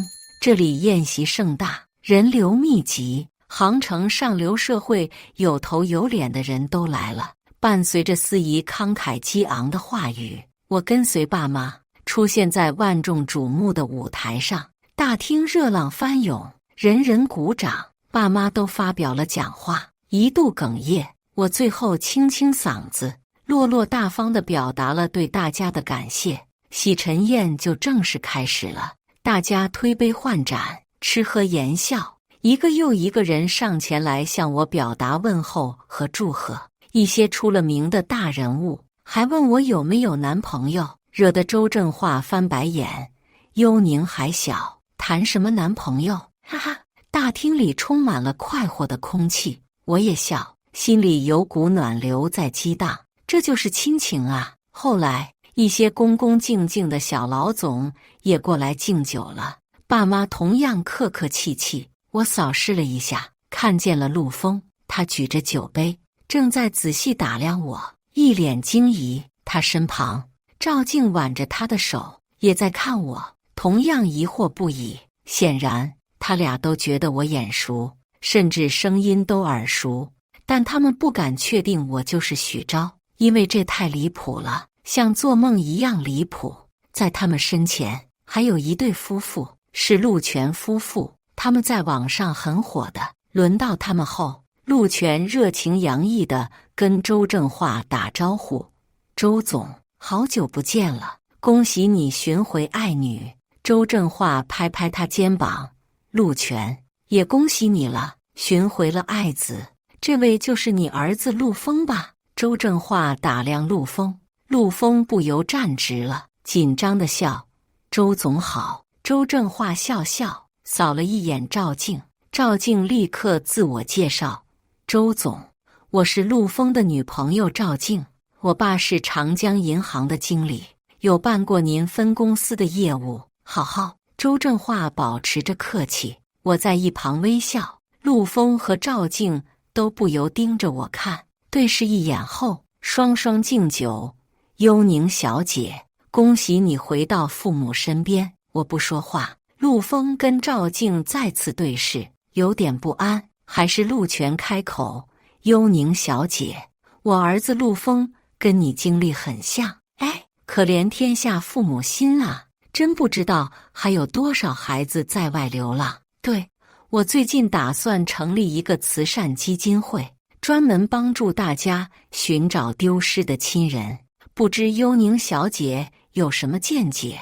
陆枫稳住神插话：“好你个陆枫，这就想攀高枝了。要是我跟他一起成立基金会，以后他不就抱上大腿了？”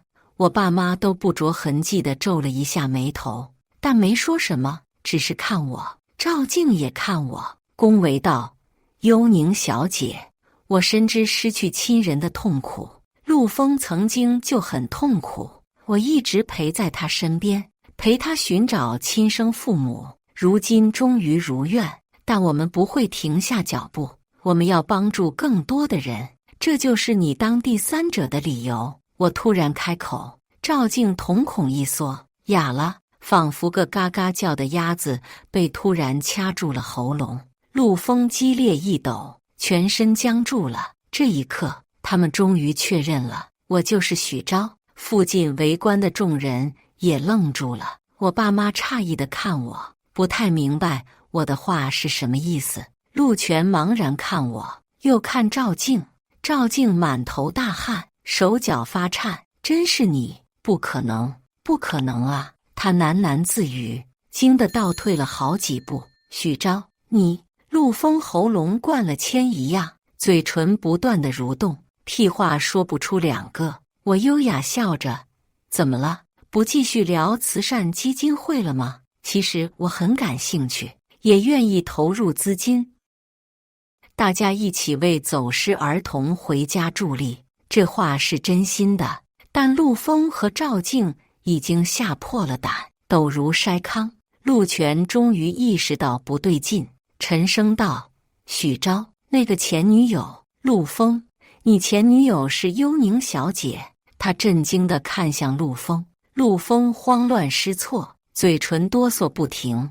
爸，她，幽宁小姐，傻子都能看出她有多惊恐。陆全作为身家过亿的老板，哪能不懂？他也冒了冷汗，精明的眼珠子不断闪烁，最后拉着陆枫跟我们告辞。周总、邵夫人，还有幽宁小姐，我们家里还有事，先告辞了，改日再登门道歉。一定登门道歉，他没办法了，只能先走，改日再单独认错，否则今晚闹大了，所有人都会知道他家惹了我。一家人慌忙离去，不敢停留。赵静一机灵，也跟着他们走。陆全回头拒绝：“赵小姐，你是陆枫的朋友，可以留在这里，不必跟我们走。”这句话的意思是，赵静不是他儿媳妇了，双方划清界限。赵静僵在原地，眼泪都吓出来了。我爸这时接到了一个电话，离开了。我妈则带我去了休息室，问我到底发生了什么事。我一五一十说了。我妈气得够呛，一巴掌拍在桌子上，可恨那个陆枫真是不知死活，还有赵静，竟敢找人打你，我饶不了他。话落，赵静竟然自己进来了。她一进来就颤颤巍巍地朝我弯腰：“幽宁小姐，误会，都是误会，我对不起你，对不起。”赵静，我妈冷喝一声，吓得赵静双膝一软，扑通跪地：“对不起，幽宁小姐，饶了我吧，我犯贱，我是小三，我该死，我该死啊！”赵静开始抽自己耳光，狠狠地抽得脸颊红肿，嘴角溢血。我端坐着，暗想韩剧真不是骗人的，吓坏了的有钱女人也是会抽自己耳光的。正抽着，我爸进来了，他看见赵静，脸色阴冷到了极点。我查到了，那几个机车男是你指使的，你敢伤我女儿？我爸一字一句，宛如尖刀，狠狠地割开赵静的心脏。赵静吓得半死，连忙甩锅：“他们是我的车友，自己非要去帮我出气的，不是我叫的，闭嘴！”我爸冷喝，然后朝我温柔地笑：“幽宁，你跟妈妈去玩吧，这事我会处理，我听话，跟着妈妈出去。”赵静惊恐万状，压根不敢独自面对我爸，她跪着朝我挪来，痛哭流涕：“幽宁小姐别走，我错了，救救我！陆枫该死，他不是人，我不爱他的，我只是图财，饶了我吧！”我的腿被他抱住了，鼻涕眼泪抹了我一裤脚，真恶心。我用力踢开他，大步出门。赵静不知道要面临什么，但第二天他瑟瑟发抖地被送去了派出所。看，我爸不是黑社会，是讲法律的好人。赵静属于寻衅滋事罪的共同犯，情节恶劣，破坏社会秩序，应当处5年以下有期徒刑，好好蹲着吧。至于陆枫那边，一夜变天。虽然陆全一直道歉求情，但没有用，他家的生意全废了，这下真成一般家庭了。数日后，我在万达逛街，陆枫突然用一个陌生号码给我发来了短信：“昭昭，我是陆枫，我也在万达1楼的咖啡厅，你能来一下吗？我有样东西给你。”陆枫卖关子，我不理会，他继续发：“真的是很重要的东西，也是你最喜欢的东西，你来一下吧。”我最喜欢的东西，我自己都不知道呢。我还是去1楼咖啡厅了。进去一看，陆枫西装革履，神色疲惫地坐在靠窗位置。见我来了，他忙起身，朝我灿烂地笑。他长得很清爽，以前我特别喜欢他穿西装笑的样子，但现在越看越油腻。我走过去，他帮我拉开椅子，绅士道：“昭昭，你喝什么咖啡？不喝。你有什么东西给我？”我平静得很。陆枫弯腰从袋子里捧出一个小蛋糕，小心翼翼的，生怕摔了。蛋糕的外形是皮卡丘，粉蓝粉蓝的，相当可爱。看，这是你最喜欢吃的蛋糕。以前我送完外卖，路过蛋糕店就会给你买一个。陆枫甜蜜地回忆往昔，笑容依旧灿烂。我一头问号，这就是最重要的东西。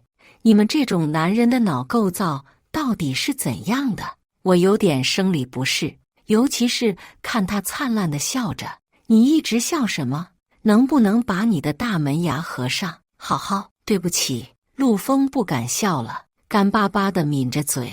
我起身，你留着慢慢吃吧。我从来就不喜欢甜食。是的，我其实并不喜欢吃蛋糕，只是陆枫给我买的，是惊喜，是他的爱，所以我总说我最喜欢吃蛋糕了。昭昭，等一下！陆枫伸手拦我，眼眶红了。我警告他，我叫周幽宁，不叫昭昭。陆枫嘴唇动了动，近乎哀求道：昭昭，我错了，我想了很多，我罪该万死，我求你原谅我。我们相爱了5年，5年呐，我求你了，回到我身边吧。他打感情牌了，我起了一层鸡皮疙瘩。还是那句话，这种男人的脑构造到底是啥样的？为何能如此脑残？我摇摇头，居高临下。我好不容易来到了山巅，总不能回到臭水沟里吧？这是他对我说过的话。我原封不动的奉还。陆枫一僵，仿佛被抽走了灵魂一般，颓然坐下。我的新生活开始了，千金大小街美美的生活，简直不要太好。旅游、购物、健身、弹琴、画画，我喜欢的东西全都体验一番。我开朗的跟个大马哈鱼一样。当然，我没有忘记以前当孤儿的苦。我利用我爸的人脉，创立了宝贝回家天使慈善基金会。这个基金会主要致力于救助被拐儿童、走失儿童、流浪乞讨儿童、被遗弃儿童及其家庭。我家人十分支持我，并且不留余力地推广、扩大，吸纳了大量捐款善人。短短1年，我们募集善款超过6000万元，公众捐款超过400万次，并且成立了寻亲工作站，帮走失孩子回家、圆梦行动1对1、爱心家庭救助等10多项自主品牌项目。我们也帮近2000个家庭圆梦团圆，未来将继续扩大规模，帮助更多的孩子和家庭。总之，人生太有意义了。在此期间，我还听说了陆枫的情况，他家彻底破产了，没有谁还敢跟他家做生意。好在陆枫是个网络红人，他就每天直播带货，无下限的捐钱，这也导致他的风评扭转，遭到了无数人的攻击。最终，他跟我的事被曝光了。我查了一下，发现是我以前的房东曝光的，就是那个苦口婆心要将他那拥有3套商铺的侄子介绍给我的房东。房东录视频骂陆枫，这个陆枫以前是我的租客，租了5年。有个卖柠檬茶的女友叫许昭，许昭漂亮又勤快，每天卖柠檬茶到半夜，我看着都心疼。陆枫发财了，理应带许昭一起享福的，结果呢，竟然直接抛弃许昭，跟别人在一起了，真是渣男，恶心人。我侄子知道后，3天3夜吃不下饭，不明白自己输在了哪里。如果许昭看见了，请联系我，我侄子一直在等你。这个视频一出，全网沸腾，人人都心疼许昭，痛骂陆枫。陆枫压根顶不住，加上家庭压力巨大，他人都抑郁了，直播带货自然也熄火了。一场闹剧结束，泼天的富贵就此流走。最后一次见陆枫，他蹲在万达咖啡厅外面，头发乱糟糟，精神萎靡，时不时看一眼咖啡厅里面。附近的人说，他逗留了半个月了，似乎在找人。他找我呢。我难得去一次咖啡厅，就被他逮住了。他隔着玻璃朝我比划手势，狼狈又落魄，想说些什么。我抓紧防狼喷雾，走出去看他。他见到我肯出去，眼泪就下来了。昭昭，我家散了，我害了父母，害得他们破产。陆丰吸着鼻子，邋里邋遢。我不说话，他苦涩无比。我没脸留在这里了，我要回老家县城了。我还记得你当初跟我说过，要跟我一起回老家买房，我们平平淡淡过一生。这是你的遗言吗？我面无表情，他眼泪不停地流。对不起，昭昭，是我背叛了你。如果能重来，我一定会坚定地拉着你的手，带你回家。我会告诉所有人，你是我的总裁夫人，然后你就可以当周家的金龟婿，从一般家庭的继承人化身超级家庭的继承人，对不对？我揭穿了他的心思，他脸颊一阵抖动，竟无言以对。我呵呵一笑，若我还是那个许昭，你就算重来10000次也不会选我。但我是周幽宁了，所以你渴望重来一次，然后坚定地选我。我呸！嘴唇一张一合，我呸完就走。陆丰失魂落魄，呆呆地目送我远去。我头都不回，因为我不是卖柠檬茶的许昭了，我是周幽宁，大步向前走的周幽宁。感谢大家的观看。本期影片大家觉得是第一个故事精彩，还是第二个故事精彩呢？欢迎大家在下方评论区讨论。如果你喜欢这类故事，记得点击订阅微光夜读，并分享给更多的人，这会对我帮助很大。再次感谢大家的观看。